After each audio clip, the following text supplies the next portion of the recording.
ইমান কাম কৰিলে মোৰ ল'ৰাটোৱে এতিয়া মই ভাত বনাম হা ভাত বনাম আইয়া, কি বনাবা ভাতৰ লগত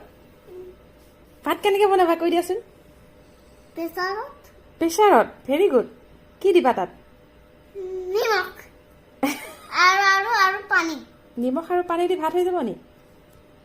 কি দিব লাগিব তেল আৰু কি দিব লাগিব মেইন বস্তু থাকিয়ে গ'ল দেখোন কোনটো ভাত কিহেদি হয় পানী দি হয় নি খেতি কৰে যে কিবা এটা কি খেতি কৰি পেলাই আনে চাউল তেতিয়াহ'লে চাউলটো দিবই লাগিব আৰু চাউল দিম তাৰপিছত প্ৰেছাৰ মাৰি দিম চাউলৰ লগত কি দিবা সেইটো কোৱাচোন মোক একদম কাৰেক্টকে কোৱাচোন নাজানো পানী ইয়েছ পানী আৰু